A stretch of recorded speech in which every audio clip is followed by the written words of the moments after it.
Tonight on the Daily Debrief, two parents accused of running a so-called house of horrors. Abuse, torture, and false imprisonment aimed at their own children. Still, the children want to see them. Also, key testimony for the defense in the case of a California man accused of killing a family of 4. And if this woman's attempt to represent herself backfires, she could wind up on death row. This is the Daily Debrief. It's Friday, April 19th.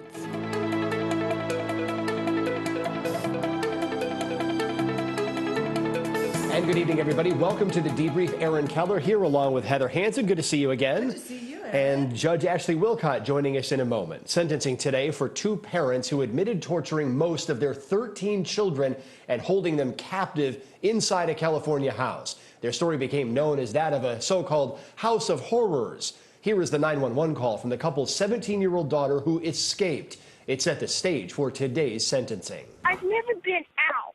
I don't go out much, so I don't know anything about the streets or anything. Okay, I live in a family of 15 people, and my parents are abusing. They abuse us. And my two little sisters right now are chained up. There's 13 kids, and then a mother and father. And how many of your siblings are tied up? 2 of my sisters, 1 of my brothers. How are they tied up, with rope or with what? With chains. They're chained up to their bed. Do you think anybody in the house will need to go to the hospital? I'm not sure. Sometimes we live in stilts, and sometimes I wake up and I can't breathe because how dirty the house is. When was the last time you had a bath? I don't know, almost a year ago. But sometimes I feel so dirty. I wash my face and I wash my hair. Are you homeschooled? No, we don't do school. Our mother tells people we'll homeschool. Our mother tells people we're private schools, and she has a fake private school set up. But we don't really do school. I haven't finished first grade, and I'm 17. One of the Turpin children spoke to the court. We could not show his face, but we can hear his voice. He says he forgives his parents, but that he's had to move on with his life. I cannot describe in words what we went through growing up. Sometimes I still have nightmares of things that have happened, such as my siblings being chained up or getting beaten. But that is the past, and this is now. I love my parents and have forgiven them for a lot of the things they did to us. Since January, I have learned so much and become very independent. In June of last year, I learned how to ride a bike, and ever since then, I've been hooked and ride it everywhere, such as to school, store, or sometimes I just go on long rides because I enjoy it so much. I live in an apartment and go to a nearby college. I'm getting a bachelor's degree in software engineering, and after I get my bachelor's degree, I'm going to get a job as a software engineer and go to school part-time to get my master's degree. I also have learned how to advocate for myself, how to swim, how to eat healthy and prepare a balanced meal. I've also been learning how to manage money wisely. Just think of how much these children need to learn in order to obtain independence, especially the younger ones. Here is a written statement from another survivor being read by an attorney. Their first child went to a public school. They started noticing she wasn't really learning much, so mother started teaching her at home and saw a big difference. Our parents decided to start homeschooling all their children. It worked out good at first, but through the years it became very overwhelming. I believe our parents were afraid to put us in public school for many reasons. They felt that God put it on their hearts to homeschool. When we came to California, people treated us so much better, and people started telling us our family was a blessing. Our parents finally felt safe to start taking us out as a family. They got us annual passes to Disneyland and took us to see the Grand Canyon, Flintstone Park, Vegas, etc. Every year, from as far back as I can remember, our parents tried to give us the nicest Christmas they could. They would get us what we wanted, even if they couldn't afford it.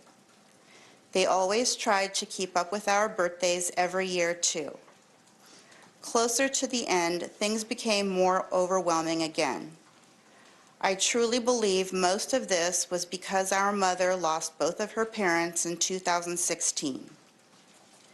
I feel like 25 years is too long. I believe with all my heart that our parents tried their best to raise all 13 of us, and they wanted to give us a good life. They believed everything they did was to protect us.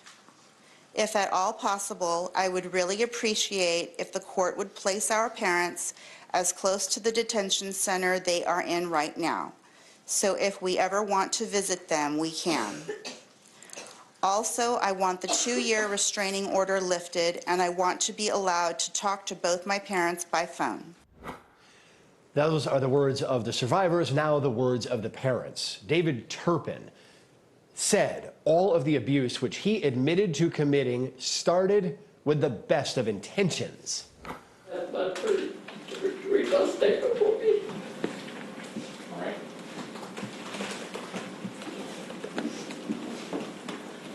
Your Honor, I thank God for all of my children.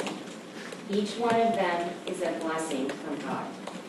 My homeschooling and discipline had good intentions. I never intended for any harm to come to my children.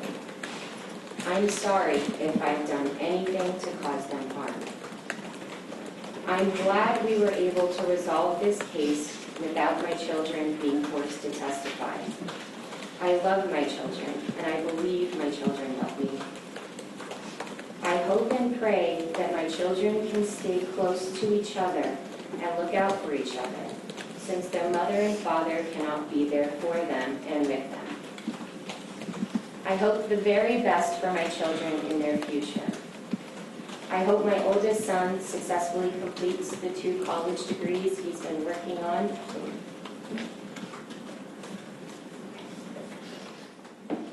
I'm sorry, I needed to modify that part of the statement.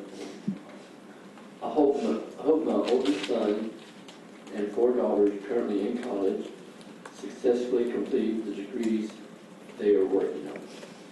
And I hope they are successful in their chosen professions. I'll try to continue. I wish my second son success in finalizing his career plan and completing whatever additional education may be required. I wish happiness and success for my other children as they complete their lower level education and make productive plans for their future. I am so proud of each and every one of my children. I miss all of my children, and I will be praying for them.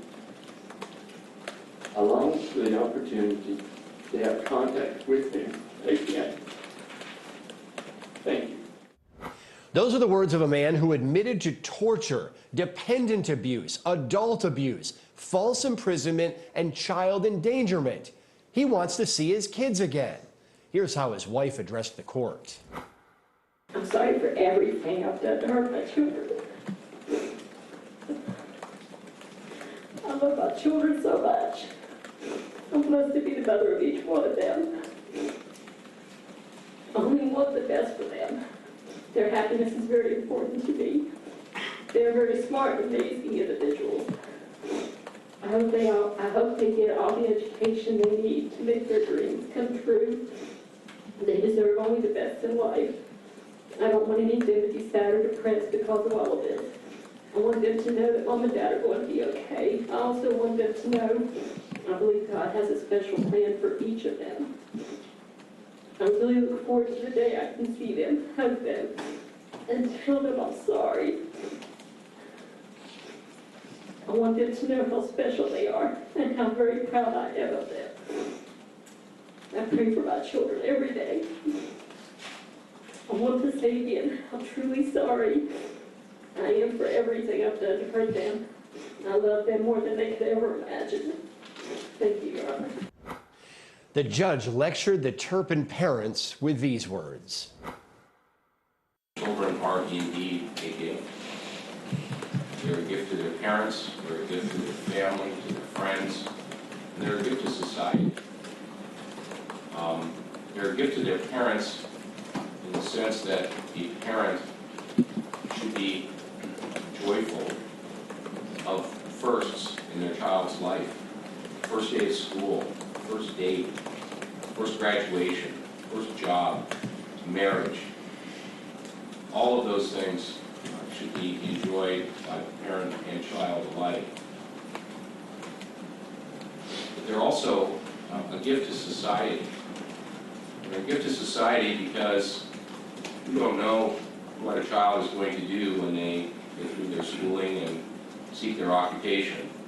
Maybe they'll become a scientist and discover a cure for some disease, or maybe they'll be a doctor or a first responder and save someone's life. Or maybe they'll enter the military and protect our country. Or maybe they'll just otherwise become a good citizen who makes the world a better place. The selfish, cruel, and inhumane treatment of your own children has deprived them, your family, your friends, and society, and especially both of you, those gifts. Their lives have been permanently altered in their ability to learn, grow, and thrive. You have delayed their mental, physical, and emotional development. To the extent that they do thrive, it appears from today that perhaps a couple of them are, it will be not because of you both, but in spite of you both. The judge sentenced each of these parents to 25 years to life in prison. Judge Ashley Wilcott and attorney Heather Hansen join me now on the debrief. So, Judge Wilcott, oftentimes judges feel the need to give a lesson upon sentencing. We just heard that. Does it serve a legal function, or is it mostly just to put a final stamp of closure on a case? Well, it does put a final stamp of closure, Aaron, but remember, for appeals purposes, because even though there was a plea, this was the sentencing, they could appeal, I think it's an important footnote or note that the judge says, listen, part of the reason that I issued this sentence is because, in fact, this was cruel, inhumane. These are things that he wants on the record. So if there's an appeal, it's clear. A clear record, of course, appeals courts love that. They've got to have it so that they can look at the decision. So, Attorney Heather Hansen, 25 to life, is this a fair sentence given that you are hearing these words from these parents saying, I love my kids, and the words from the kids saying they want to be able to see the parents? Is it just that this family had to basically rely on one another in these harsh conditions? Is the sentence fair given that? I think that the psychology of this is something that would be, without our time, we could never get into all of it in the time that we have here. But what I do believe, Aaron, is that this was fair because it allowed for the children not to have to face a trial, not to have to face the possibility that they would have to testify. And as a result, this was a way to make a compromise so that everyone could walk away from this and hopefully do some healing. Exactly. Okay, Judge Wilcott, you're a juvenile court judge. You deal with young people all the time. Is it a surprise that some of these survivors said they still loved their parents and still wanted to see them while they're incarcerated? Not at all, Aaron. I see it all the time. No matter what abuse children have suffered at the hands of their parents, they always say they love their parents. They want to see their parents. Often they want to go home to their parents. This is normal. Is it healthy, though? No, it's not healthy, and that's why there has to be a court getting involved to say what's in the best interest of the children, because every child wants that, even if it's clearly not in their best interest. Heather Hansen is nodding along with it. A few final thoughts from you. Yeah, I mean, I just think that you're drawn to what you know, and if you know abuse and neglect, you're going to be drawn to it, but it's not what's best, and here, these children are going to do great.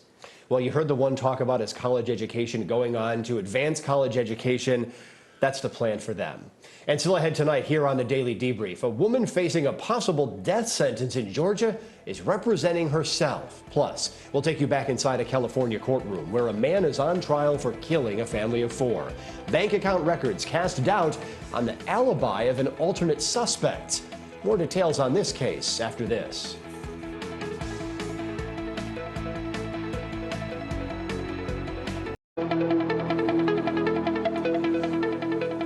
Welcome back, everybody. Trial will begin soon for a Georgia woman accused of starving her stepdaughter to death, and she's literally taking her life into her own hands. Tiffany Moss is charged in connection with the death of her 10-year-old stepdaughter, Imani Moss, and for burning the girl's dead body to hide the evidence.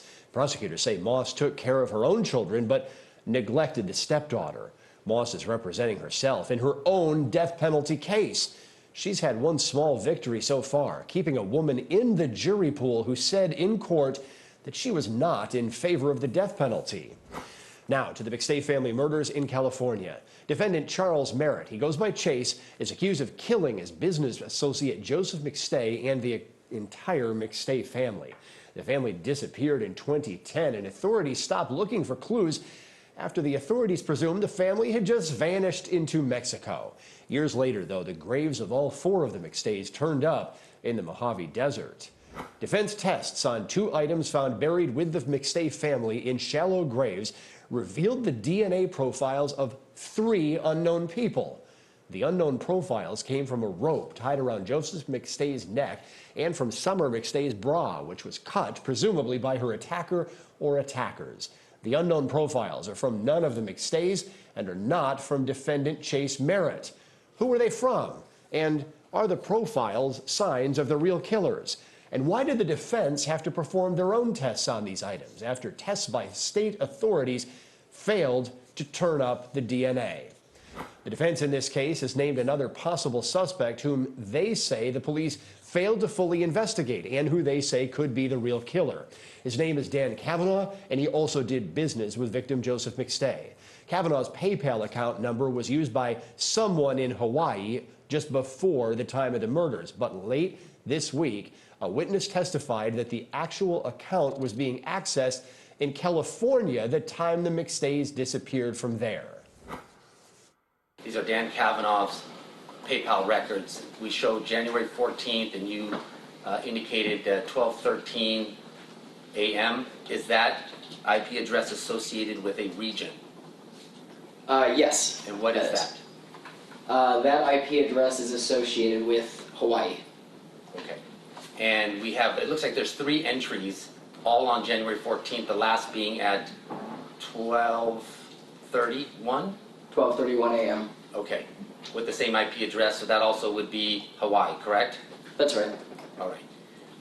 What about the next entry, which it looks like there's a 12-day gap?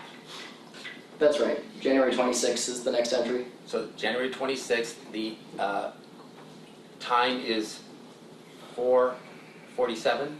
4:47 a.m. Okay, and now we have a new address, 70.95.69.75. What area is that IP address associated with? The San Diego area. And then a new IP address starts in on February 18th, is that correct? February 17th, actually. I'm sorry, February 17th. And is that a 208.54.4.52? Yes, it is. Did you check the geographic region of that?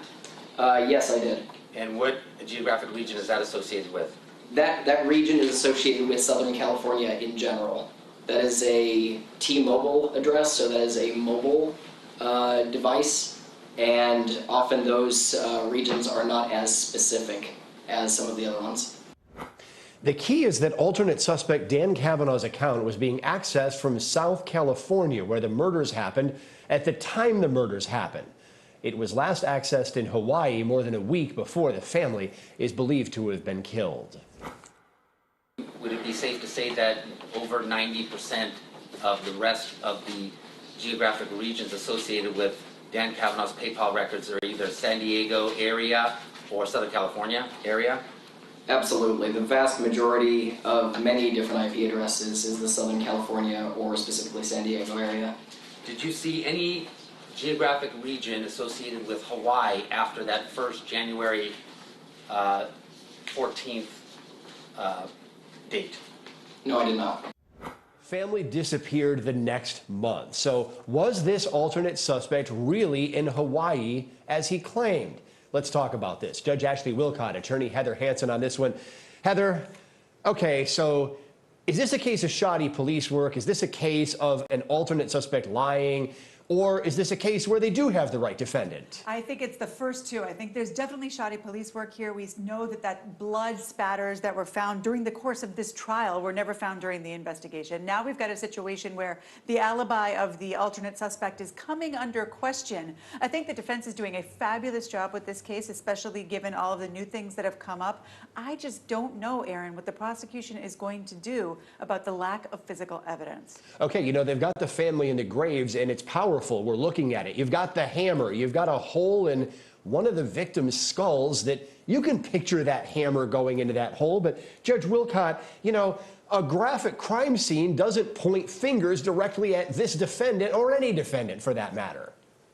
No, that's true, Aaron, it doesn't. And so you do, in this case, you have to put all of that evidence together, a graphic crime scene or not, and determine is there enough of it all together to say, look, it was this defendant. I don't think they've gotten to that point in this case. You know, and we're in the defense case now. The defense is doing the DNA testing. The state attempted it apparently or something. Like, you know, why is it the defense that's got to do all this to basically try to dig their own client out? The state has the burden. Heather Hansen. Yeah, I think that is crazy, and it is a little bit dangerous. If you're the defense attorney, you don't want to take on that burden. You don't want the impression to the jury that you're taking on that burden. That does concern me a little bit, but they're doing a nice job with it, so we'll see where it goes. Judge Ashley Wilcott, this case has gone on now for months and months and months. There have been a lot of delays, been a lot of rulings against the defense here, preventing the defense from really kind of getting into a full telling of a story. The defense is really going to have to pound this home with maps, charts, and everything else during closing arguments. Absolutely. And, you know, it really frustrates me as a judge because as a judge, you have the responsibility of managing your courtroom. I do not believe that this case should have taken as long as it did. You've got to present it more efficiently. And I do think that means that both sides at the end are going to have to recount, put it back all together for the jury because it's been prolonged in getting it out there. Exactly. Judge Ashley Wilcott, we appreciate that insight. Attorney Heather Hansen, great discussion tonight. Glad to have you both on the debrief. Glad to be here. Thank you, Aaron. All right. And thank you for those of you watching along with us tonight for this recap of the best moments in cases nationwide. We'll be back Monday at 5 p.m. Eastern. Our live trial coverage begins at 9 a.m. Eastern. Have a good weekend.